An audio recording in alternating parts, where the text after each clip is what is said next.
Okay, so the floor is open for questions. We have a half an hour, more or less, even more. So who wants to start? Can you give the microphone here, please?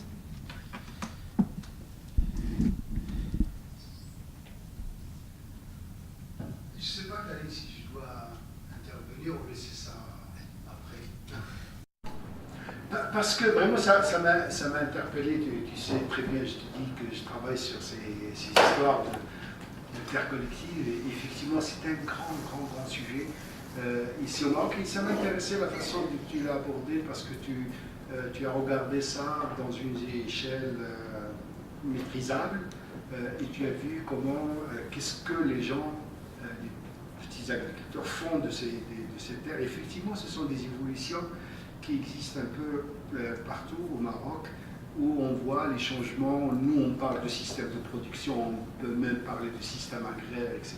C'est vrai, et ça nous donne une idée très importante aussi, avec, même, je ne sais pas, parce que je ne comprends pas parfaitement l'anglais, quand tu as parlé d'appropriation, pour moi, il y a de l'appropriation, et c'est une manière aussi de sécuriser. Alors, la loi de 1919, il y a des écrits dont je t'ai parlé tout à l'heure, hier et tout à l'heure, qui maintenant parlent un petit peu de la fiction juridique. Toi, tu as parlé de shadow, l'ombre, et il parle de fiction juridique parce que c'était une loi assez bizarre et très floue, et qui donne à la fois la propriété aux populations, comme tu l'as défini, c'est l'article 1 de la loi de 119, il dit que c'est des propriétés de tribus, de fractions de tribus, de droits, etc., dont les gens jouissent, donc ils ont juste un droit de jouissance selon les coutumes locales. Vas-y voir ce que ça veut dire les coutumes locales, c'est comme on est toujours dans le flou,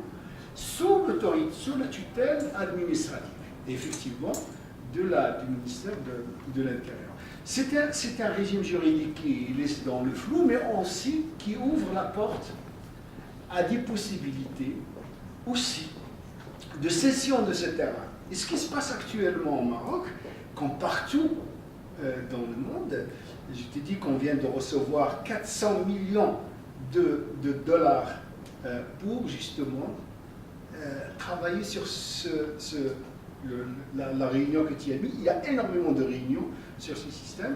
C'est pour assainir, on parle de la milquilisation des terres collectives. Qu'est-ce que ça veut dire la milquilisation? Donner la propriété aux gens, c'est pour pouvoir racheter toutes ces terres à des prix. Et ça, c'est un système qui existe. Donc, le sujet sur les terrains collectifs est un sujet immense. Et toi, tu connais très bien parce que quand tu passes vers Ngo, tu sais, tu passes par Imidel, c'est le plus grand sit-in du monde. Ça a duré plus de 5 ans, c'est ça. C'est un sit-in qui a duré. Ils n'ont rien obtenu. Les gens sont restés là, ils n'ont rien obtenu. Parce que les gens qui sont dans les mines, et ce sont des terrains collectifs. Donc l'histoire des terres collectives, c'est une histoire qui ne va pas finir au Maroc. Il y a énormément d'écrits là-dessus, on peut l'aborder de différentes façons. Et moi, je suis content que tu l'abordes de cette façon-là, comment les gens vivent avec ces terrains, comment ils sont en train de les changer, comment ils sont en train de... Et ça c'est une réponse aussi à ce qu'on avait dit ce matin. Est-ce que c'est des systèmes ou des familles d'agriculture qui vont disparaître, ou bien c'est des gens qui continuent? Voilà, tu démontres que ça continue, mais comme tu l'as dit aussi, toi, il y a un changement et les gens s'adaptent. Et c'est pour ça que le mot résilience me paraît très important, qui montre que c'est... Bien sûr, avec tout ce que tu as dit, le fait d'aller travailler, le fait d'envoyer quelqu'un dans l'immigration, la structure sociale qui a beaucoup changé, les anciens esclaves qui sont devenus maintenant propriétaires, mais tout ça, ça nous donne énormément de choses sur lesquelles il faut réfléchir et qu'il faudrait montrer aussi. Parce que à quoi ça sert la recherche s'il n'éclaire pas les gens qui prennent des décisions? Et malheureusement, les gens qui prennent les décisions ne lisent pas. Et non, dans tous les rapports qu'on fait, on essaie toujours de mettre un summary d'une page où il y a tout ce qu'il faut pour avoir des éléments. Voilà ce que je voulais dire, et je te remercie. On aura certainement des échanges sur ça. Merci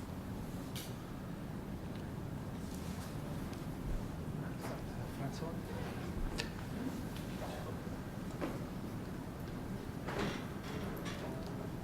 Oui, ma question et mes remarques s'adresseront à Zakaria. D'abord, je crois que ce qu'il faut dire quand même, c'est qu'habituellement, les travaux entrepris par le Haut Commissariat au Plan au Maroc sont de très grande qualité. Pour avoir discuté avec des hommes et des femmes économistes, statisticiens, sociologues travaillant au Haut Commissariat au Plan, vraiment, j'ai trouvé que c'était, en général, sur le plan méthodologique, par exemple, des travaux vraiment remarquables. Bon. Alors, ma première petite remarque portera sur l'échantillonnage.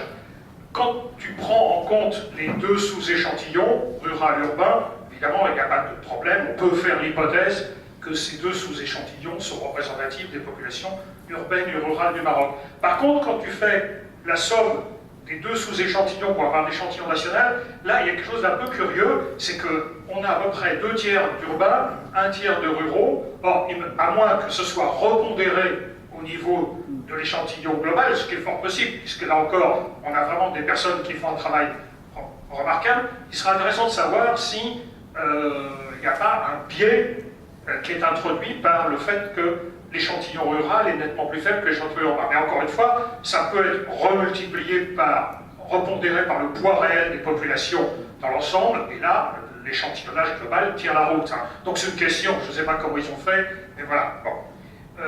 D'autre part, évidemment, ce qui est intéressant dans l'enquête, c'est qu'ils ont commencé par demander, bon, tel que tu nous as rendu compte, ça porte entièrement sur le bien-être subjectif, hein, sur l'appréciation que les gens ont de différents aspects de leur existence. Bon. Mais ce qui est intéressant, c'est qu'ils aient commencé par demander aux gens quels étaient leurs critères, avant même de parler d'évaluation du bien-être, ils ont commencé par leur demander quels étaient à eux-mêmes leurs critères d'évaluation. C'est-à-dire, on s'aperçoit par exemple que la dimension accessibility géographique ou availability sur place, disponibilité sur place, l'emporte beaucoup sur la dimension affordability, donc possibilité d'accès économique. Ça, c'est quand même tout à fait intéressant, et ça ressort particulièrement dans les campagnes, puisqu'évidemment, les problèmes d'accessibilité géographique et de disponibilité sur place sont capitaux. Donc, avoir demandé aux gens eux-mêmes leurs critères de satisfaction, avant même de leur demander l'évaluation, c'était une démarche intéressante, et donc finalement, on a ensuite les résultats synthétiques, évidemment, hein, sur l'évaluation. Alors la dernière remarque que je voudrais faire, c'est est-ce que par ailleurs, dans les rapports de l'enquête, on a, ce qui peut être quand même très intéressant, c'est-à-dire le croisement des variables objectives, donc de ce que j'ai appelé le standard of living, hein, avec le degré de satisfaction subjectif. Hein. Évidemment, il serait très intéressant d'avoir, je prends un exemple très banal, les tranches de revenus, the income brackets, hein, croisés, cross-tabulated, avec les niveaux de satisfaction, level of satisfaction. Dans ce cas-là, évidemment, là, on peut commencer à entrer non seulement dans un détail de niveau de satisfaction, mais surtout dans tous ces problèmes d'auto-limitation des préférences, d'utilité marginale décroissante, etc., etc. Ça peut devenir tout à fait intéressant. Donc j'imagine que le rapport a ces croisements entre variables objectives et, disons, variables subjectives. Habib and, Oui, c'est une remarque par rapport à l'échange qui a eu lieu entre Karen et Mohamed. Et c'est à propos du point précis de l'appropriation dans le cadre de l'appropriation dans le cadre des terres collectives. Et je ne connais pas assez bien le Maroc, donc je ne peux pas parler du Maroc évidemment, mais il y a quelque chose qui est intéressant là-dedans. Il y a une forme d'appropriation informelle de fait. Moi, encore dans ma petite région, aujourd'hui j'ai décidé de parler toute ma vie, je saurai tout à la fin de la journée, mais dans ma région, c'est encore des terres collectives.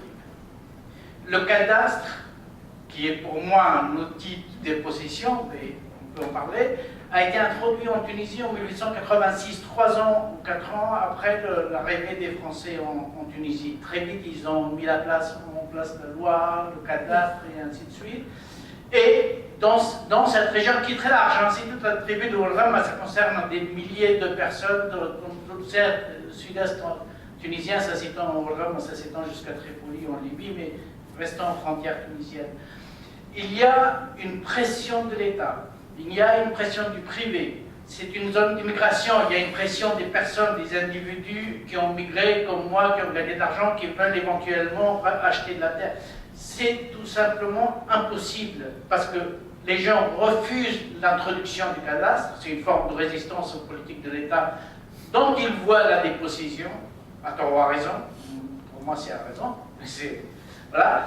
Mais en même temps, dans ce cadre-là de refus de la propriété privée, il y a une forme d'appropriation privée. Les terres de mon père appartenaient à mon père, et une partie de ces terres m'ont été transmises, et maintenant ça appartient à moi, et personne ne peut venir. Par contre, là où l'appropriation est limitée, moi je ne peux pas te vendre ma terre. Cette terre-là reste à la tribu. Je ne peux pas l'avoir avec toute l'amitié que j'ai pour les uns ou pour les autres, ou pour les uns. Je ne peux pas vendre cette terre. Je ne peux pas choisir l'acheteur au cas où je décide vraiment de vendre. En général, c'est récupéré par la famille et c'est redistribué autrement, éventuellement contre un peu d'argent, mais ce n'est pas, Donc, c'est une forme de propriété privée non officielle qui se transmet par héritage, par alliance, par mariage, et ainsi de suite, mais qui n'a pas de valeur financière parce qu'elle n'est pas vendable. Et je pense que c'est à peu près le même cadre. Et là aussi, la notion de la résilience, elle est là. Je veux dire, jouer avec le cadre officiel, jouer avec la formalité, jouer avec l'État. Quand l'État dit cadastre, au début, c'était l'État colonial. Donc la résistance, ça paraissait relativement normal. Quand l'État moderne, il va en tête dans un grand discours, et il parlait des terres collectives, de la structure tribale ancienne qu'il faut jeter. Il parlait aussi de terre collective parce que terre collective, c'est des contraintes au développement national. Et donc il faut faire. Sidi Bouzid, c'est ça. Sidi Bouzid a été la dépossession des tribus de Sidi Bouzid ne date pas de plus de 30 ans. Ok, merci. Richard wanted to say something, right?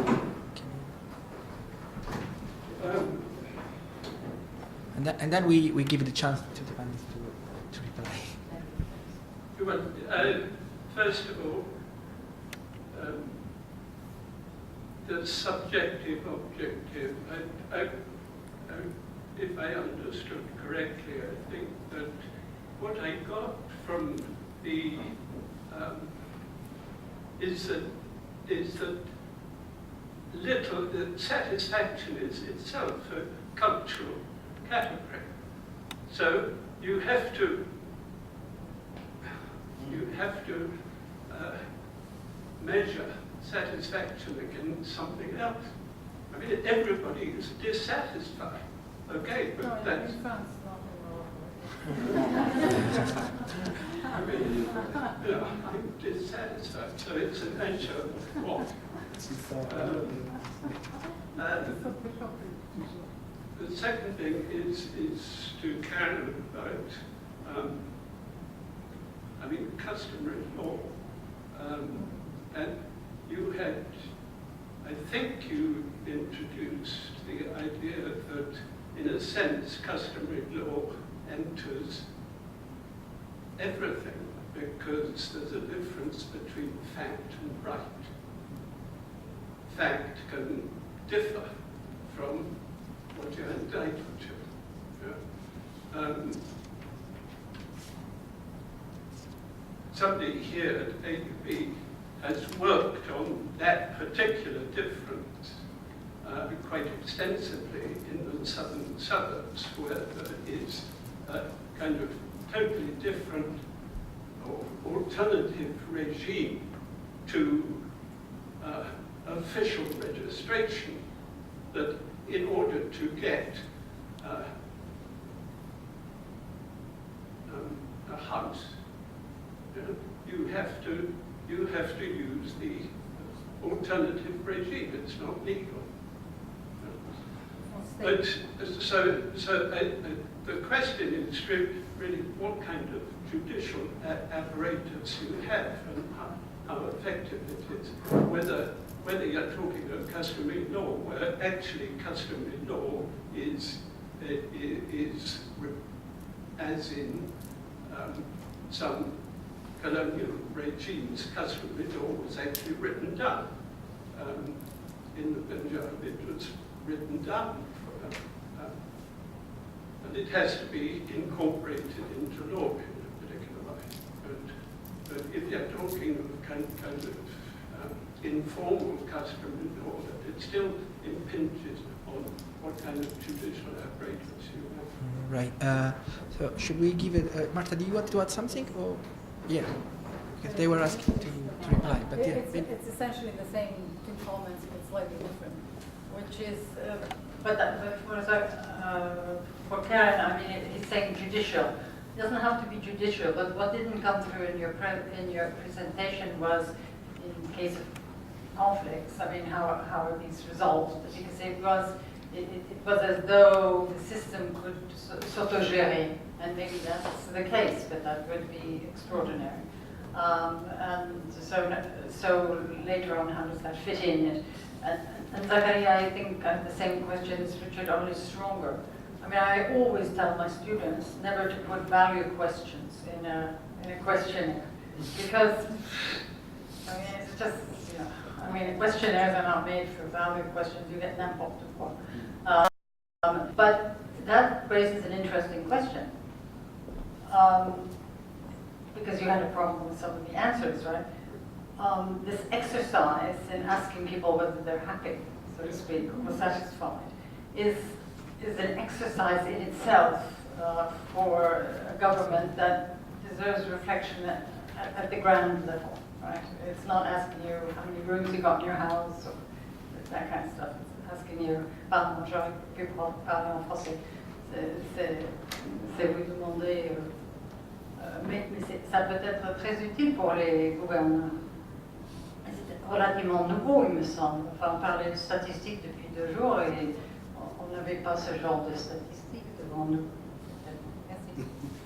okay. So, Karen, you want to go first? Sure. Thank you very much. Maybe I'll start kind of working backward. Indeed, the difference between kind of fact and right, practice and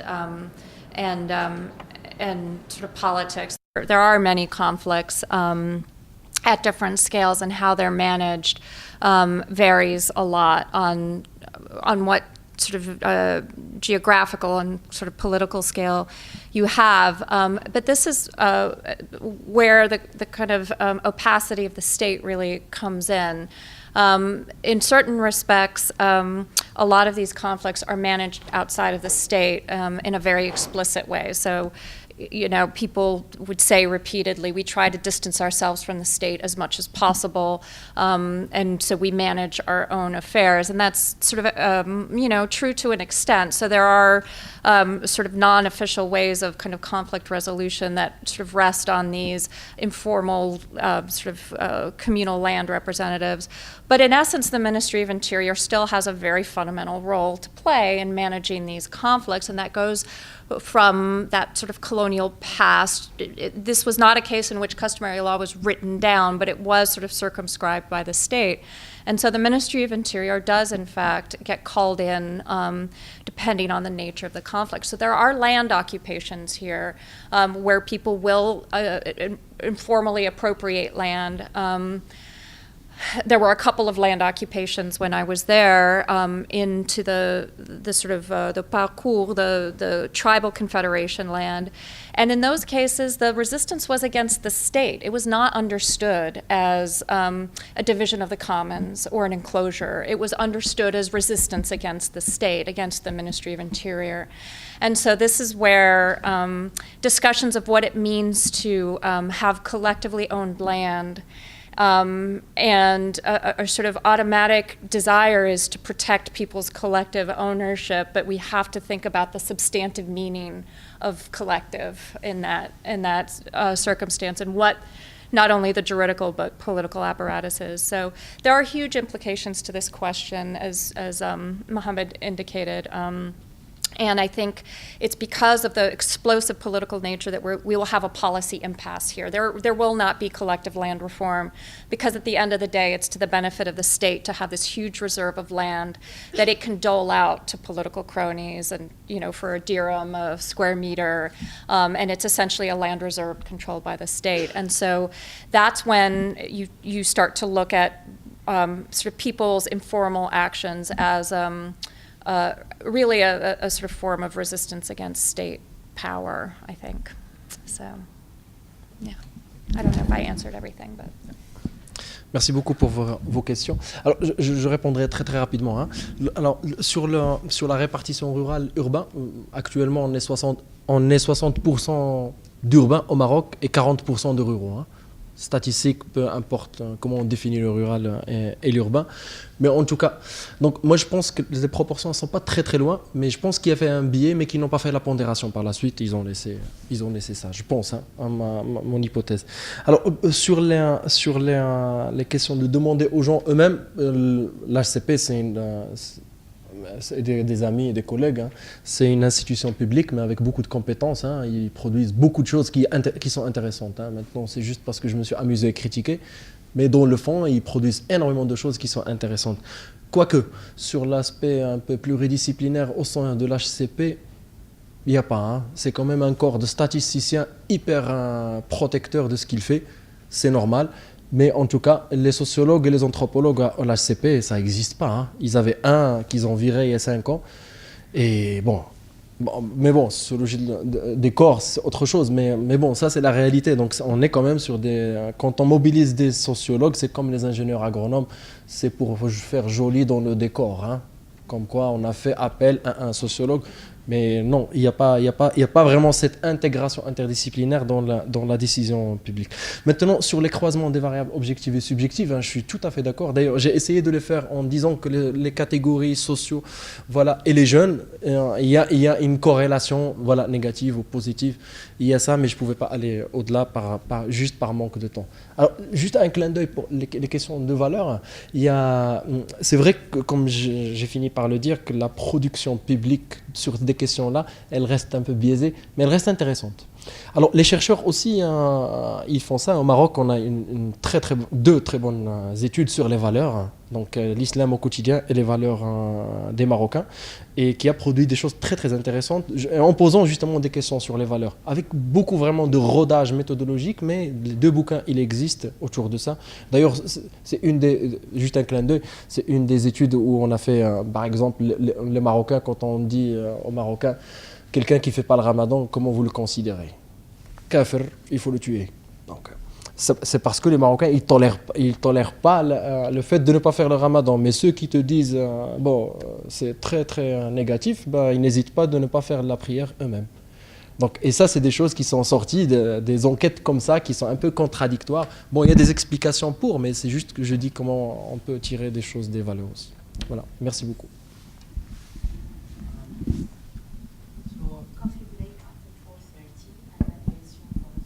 Coffee break until, for the happiness of the audience, coffee break until 4:30. 15 minutes, we are like Swiss. Unless there is any other question.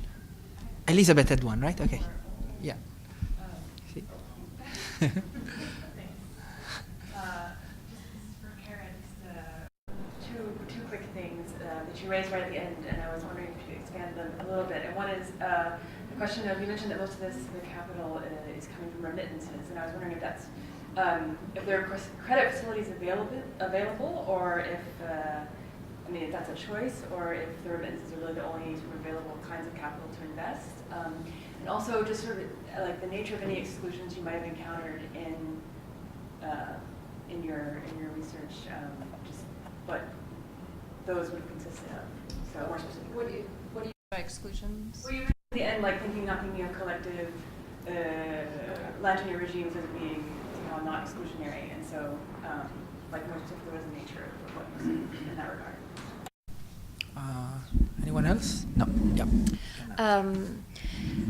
Yeah, this is a region that sent, as I mentioned, many people to work both abroad, but every household has someone who does wage labor in urban Morocco.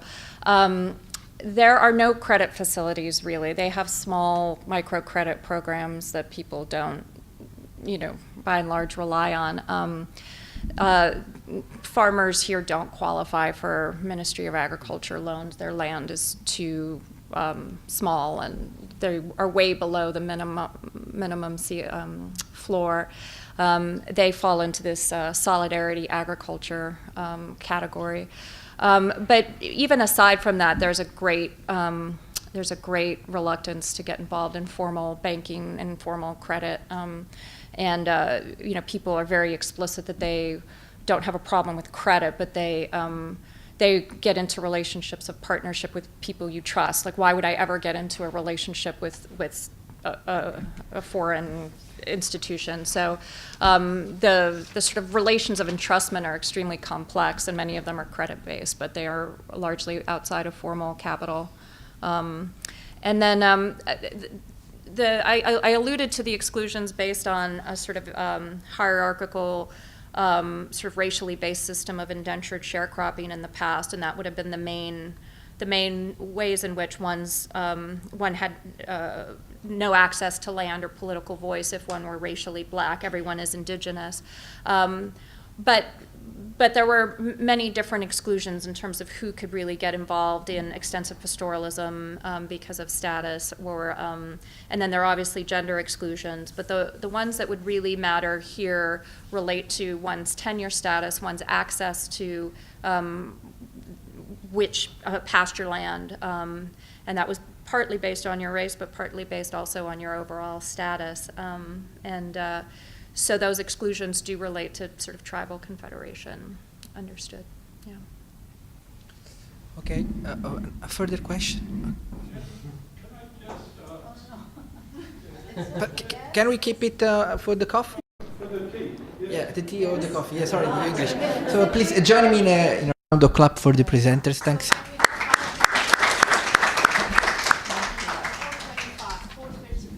4:35. 5 minutes supplementary.